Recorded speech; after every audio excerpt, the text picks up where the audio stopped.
Sometimes we wonder in our generation whether or not Hashem's going to show us His presence. We feel like oftentimes like we're lowly, like we're incapable. Well, I don't at all subscribe to that feeling that I get. Um, I believe deeply that when we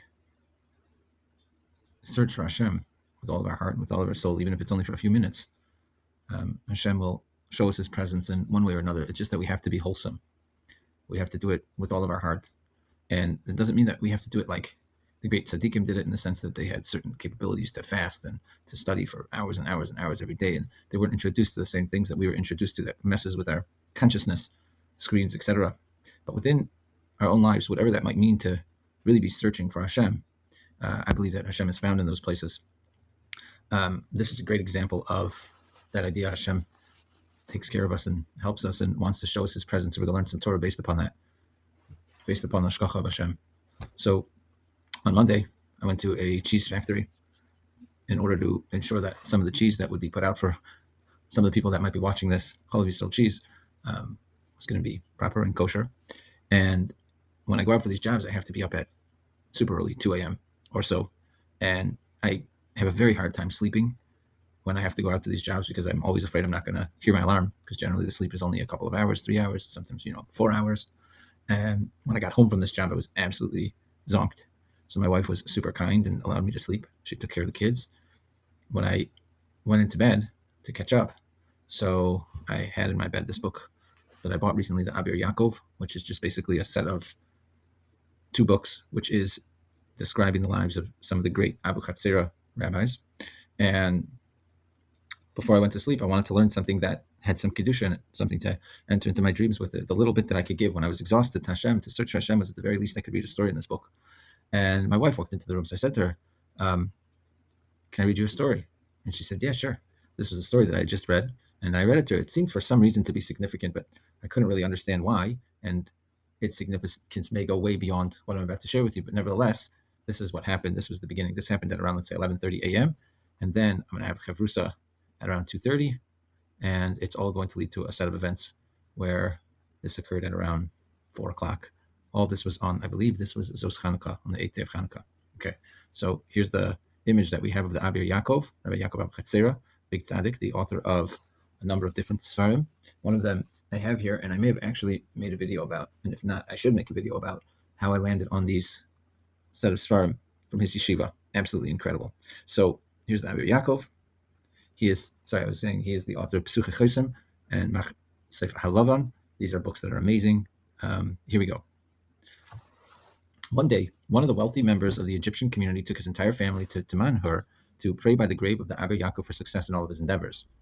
In addition to his wife and children, one of the family's young maids joined them on the journey to the holy gravesite.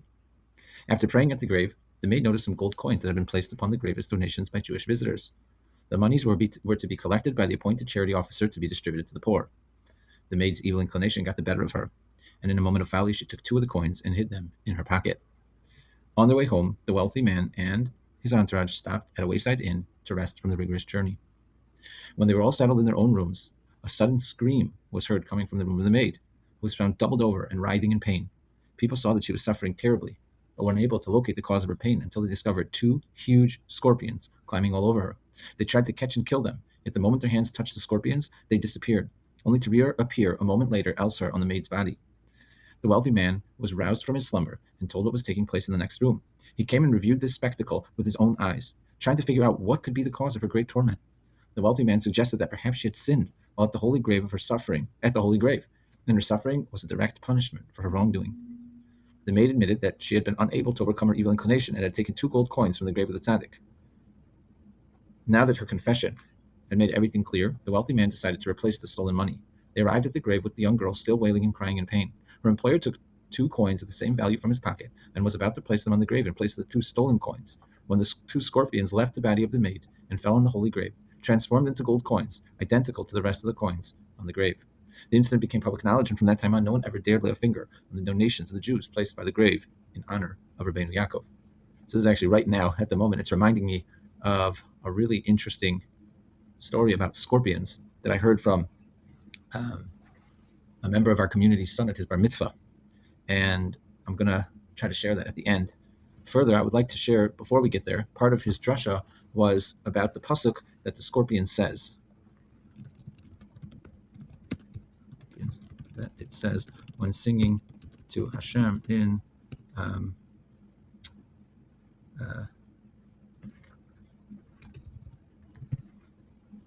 see if we can pull it up quickly. If I see it, I'll remember it's correct. Okay, so in Perek Shira, the Akrov says, Tov Hashem lakol, v'rachamav al kol masav. This is what the Akrov says. So keep in mind, that's how you say scorpion in Hebrew.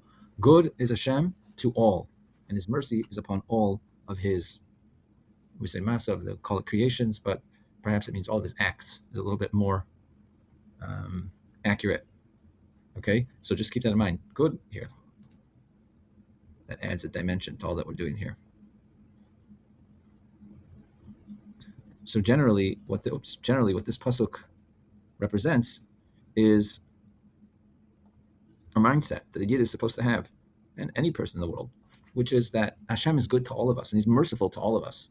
And sometimes we dismiss that idea. We don't recognize, we forget that Hashem's going to take care of us, like with the man in the desert. And so then what we could end up doing is we could end up stealing, being improper in business, etc. We have to remember, one of the things that has to give us our strength is that Hashem cares about us, cares about everything, and has mercy upon all of his acts, all the things that he does. He has mercy upon them. Clearly, this maid was not of that mindset when she decided to take the coins. So in a certain sense, you could say that the Akrov was saying, what are you doing? Why are you stealing? Hashem's good to all, and his mercy is upon all of his acts. Don't try to deceitfully come up with money, especially money which is supposed to go to the poor. Okay, so after I told the story to my wife, she was surprised and impressed by it, as was I. And when I woke up, I got up at around 2. I felt like I needed to go to the mikveh because I hadn't been to the mikveh yet that morning, so I ran over to the mikveh. And then as I called up a friend because I wanted to make something for Zos Chanukah, I asked Yonah if he would learn with me. He said, sure. We set up Zoom. I came back home, quickly made a nice Zos Chanukah meal, and we sat down to learn together. I didn't know what we would learn.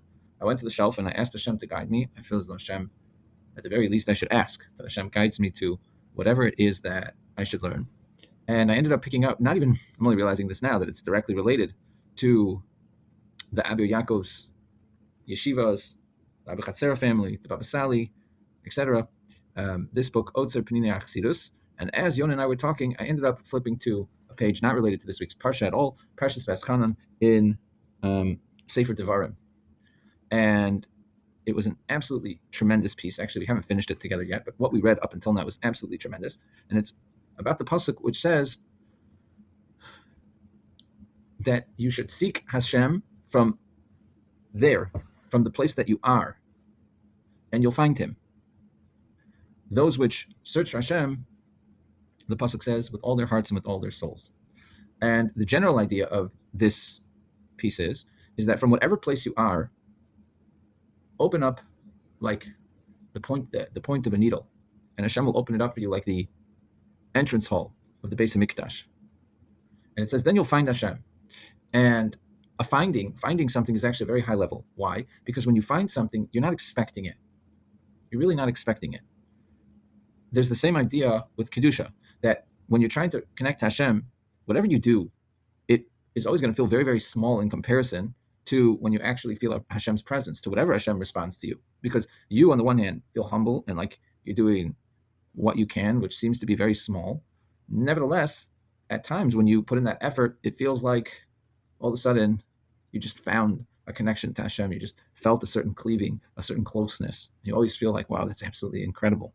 Now, why is it that happens? Why is it that Hashem at times shows us his presence? It's because Kitidushenu b'chol libay v'nafshay, is because we saw Hashem with all of our heart and with all of our soul. That's kach zeiches yiskayim b'yom hatzah. So that's how it ends up happening, and you will find. And it goes on to say, we're not going to go through the entire piece, that now in our times, in our darkness, what may seem like absolutely nothing in comparison to a previous generation could really be a small request, a small desire to truly connect to Hashem that we're able to to squeak out in this harsh galus, could lead to a real matzasa, to a real finding, because that's what we can give in that moment. And if we can give just that little bit, then Hashem will help us find him, and then we'll be able to really, really open up our hearts and our souls to Hashem. So this piece says over here the following. And I was a little bit shocked when I saw it.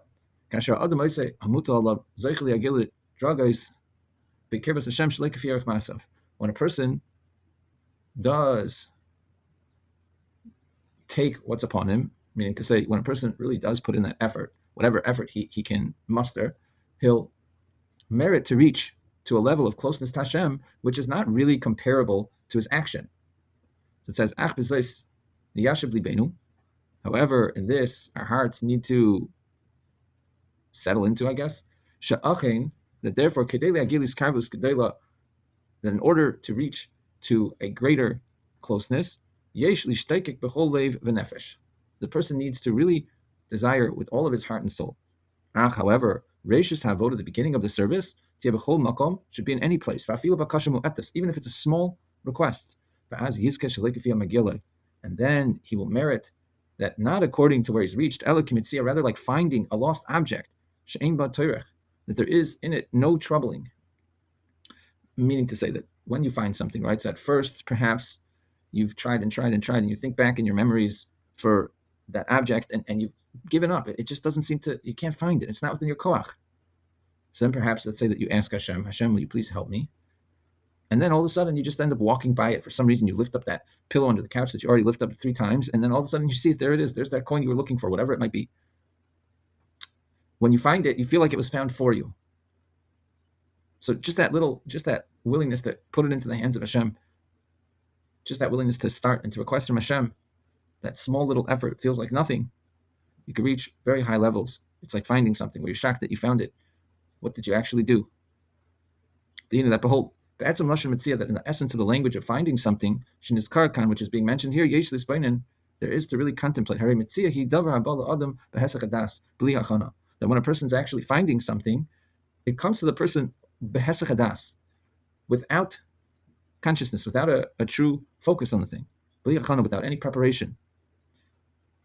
So this seems to be strange, right? When you're trying to find something, you could be really trying, you could really have a lot of effort, but ultimately you don't have a das on where that thing is because you don't know where it is. And then all of a sudden you find it. So finding something is with the opposite of das, is with the opposite of knowing that it's there. So over here, then I looked down at the footnote. I wanted to see what exactly was this idea of hesach hadas, like what is it being quoted from? Just like it says in the Gemara in Sanhedrin Sadik Zayin, it says Shaleisha Boim behesach hadas. 3 things come through with the removal of consciousness. Seemingly seems to be a negative thing, right? Normally we say we want to have our das, we want to focus our minds on things. But it's saying that there are 3 things that that when you don't have your mind focused on it, that's when they come. Eluhain, these are those: Mashiach, Mitzia, and Akrav. Mashiach, the Messiah; Mitzia, finding something; and an Akrav, and a scorpion. These are 3 things that a person finds. So I was wondering to myself when I was learning we got to find out what does the actual Gemara say. So here's the Gemara in Sanhedrin 97a. Gihad Rabbi Zera. That such is what Rabbi Zera would do. Kihave mashkach rabbanan demi askebe. That when he would find the rabbis involved in talking about trying to calculate the end dates when Mashiach is going to come. Amalahu, he said to them, Bimetusa, please, Eina minaichu la terachakuha. I ask of you, do not delay, do not distance the coming of Mashiach. Okay, so apparently, or if you could imagine, the great Rabbanim were sitting there, and they were with their pens and pencils, or perhaps they were just talking to each other, and they were trying to calculate based upon what was going on in the world when Mashiach was going to come. And Rabbi Zera didn't appreciate what they were doing, and he told them, please stop doing that, because what you're doing is actually distancing Mashiach from coming. And he gave a proof, and he said, Disnena, that we were taught, there are 3 things that come by removing your das from it. Eluhain, these are those: Mashiach, Mitzia, and Akrav. The Messiah, finding something, and a scorpion. A second, what exactly is Rabbi Zera saying? So when you think about the Mashiach thing, it becomes clear, and then you can understand the next 2.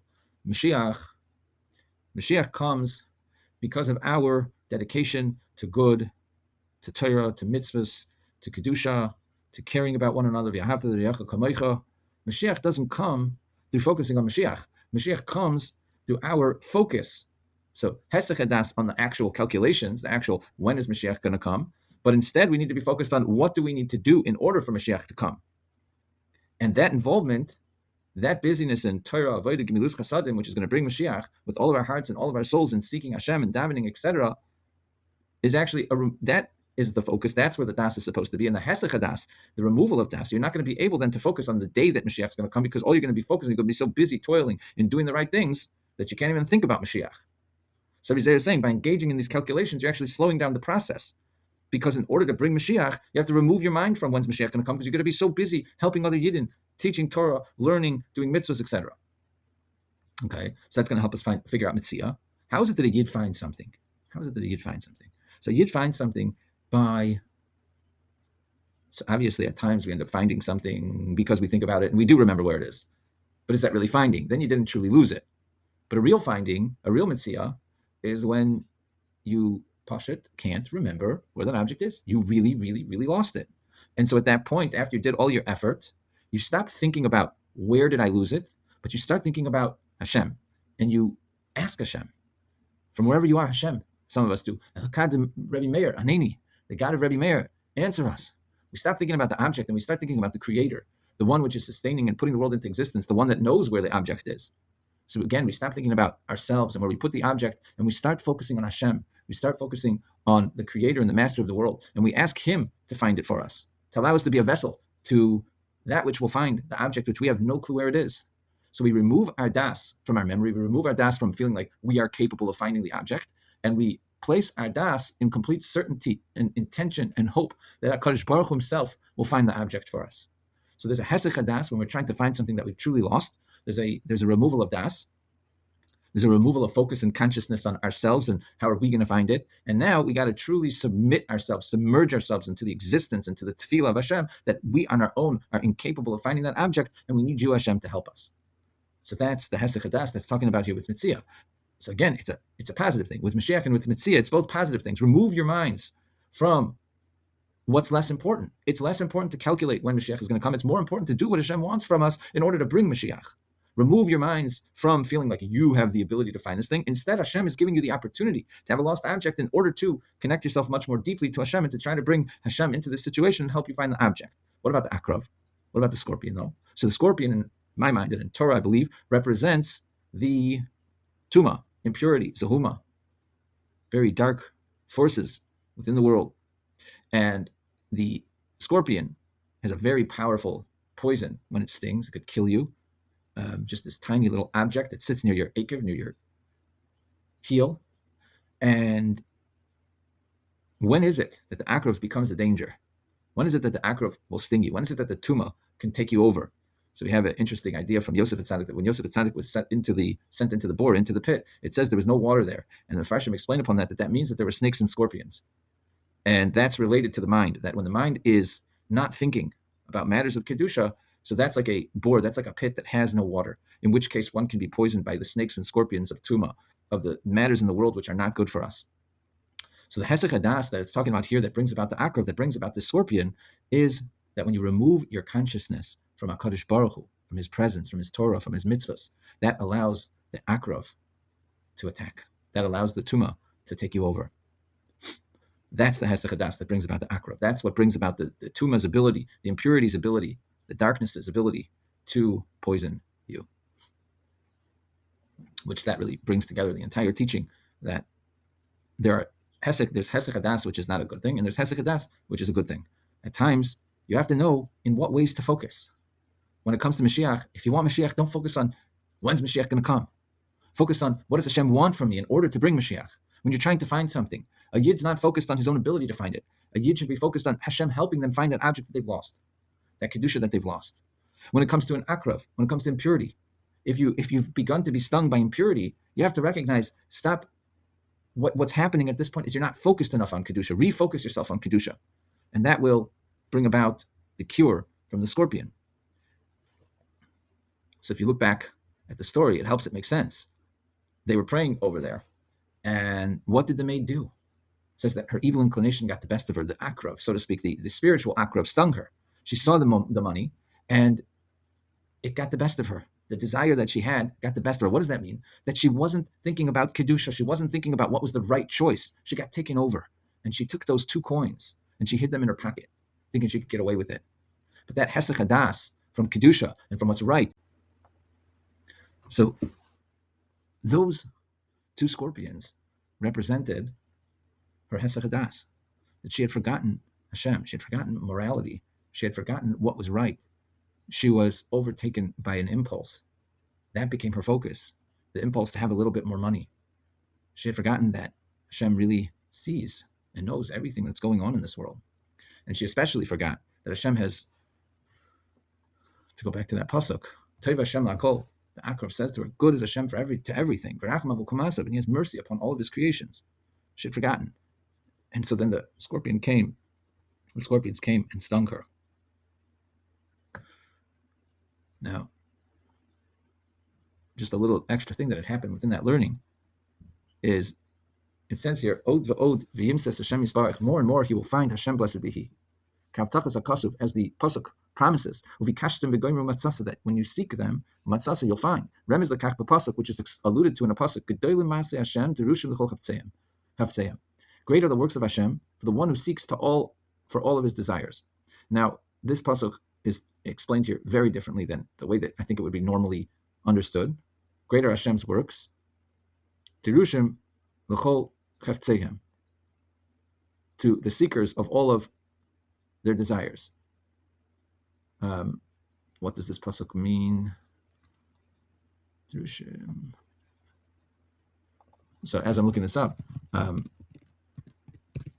when I saw this, I was like flabbergasted, because it has the words Maaseh Hashem, and for weeks I've been waiting for this sefer to come to me, Maaseh Hashem, called the Acts of Hashem's, and I didn't even realize that it was alluding to a pasuk. So here they say God's works are great, within reach. So they added within reach, Derusha, meaning could be found to the Chol Chavtzeichem, to all who desire them, to all who are seeking to find Hashem. Gedolim Maaseh Hashem, right? I forgot. So this is Rashi explaining. I think this is based on, no, not Rashi. I think it's based on Mitzvah David. Right. Right. Derushim v'nimsoim l'chol hachavtzim. They will be sought and they will be found. L'chol, to all which are desiring l'sbonim b'hem, to contemplate in them. So the greatness of Hashem's actions are findable to all who really desire to find them by contemplating them. Which is the entire premise of a sefer, I guess, that I've been trying to get, which is another incredible story. So there was a day that, I'll just say it in short, that I had a dream. And in the dream, I was looking up a rabbi on Google, and the rabbi's name was Rabbi Eliyahu Ashkenazi. Now, I didn't know who this Rabbi Eliyahu Ashkenazi was. So I looked him up on the internet to see if I could find him, and I did. It was the father of Rabbi Eliezer Ashkenazi. And yet I didn't feel like I had really found what I was hoping to find. And I was asking Hashem to help me to find more about this great tzaddik. And one day, I dropped my kid off. We were learning about Nitzutzos of Kedusha, my chavrusa, and I dropped my kid off at the Mequon Jewish preschool. And when I was there, I thought, maybe there's a story for me to read in their library. So I went to the library and I found a book on the Baal Shem Tov of worms, I believe it was. No, of Michelstadt. And then afterwards, all of a sudden I remember, this was about a month later, maybe there's a book on Rabbi Eliyahu Ashkenazi here. And I looked up, and there it was. It was like that idea of Mitzvah. I found something. I'd asked Hashem, like, maybe you could help me find it. And I looked up, and right there was this book. Not this particular one. I ended up buying my own copy of it. And the very first two chapters were about Rabbi Eliyahu Ashkenazi, the father of Rabbi Eliezer Ashkenazi, a tzaddik who's been almost like completely forgotten by most of us. I didn't even know who he was. He was in yeshiva with the Mechaber, and he was close friends with the Alshich. He was chavrusas with the Arizal. He helped the Ramah with Shulchan Aruch. He's just an absolutely incredible person, with rabbi with an absolutely incredible story. And I had been really, really wanting to find an actual writing of his. So finally, about 2 weeks ago, I was able to find something that was readable, Maaseh Hashem, and I'd been waiting for it to come. And here in this chavrusa, I see, this is probably the pasuk that his book is based on. The title of his book is based upon. Great are the acts of Hashem. Those who seek him will find. Those that really seek him through their desire are going to find him. And after I finished with the chavrusa, I went out to my front porch, and there were the two books, Maaseh Hashem, the acts of Hashem, which in a certain sense kind of brings this all together, that those which are seeking Hashem, as long as it's from a true desire, wherever you are in your life at this particular point and at this particular moment, Hashem will give you hints that he's there with you, that these are his actions, that he cares about you, that he loves you. Okay, take care.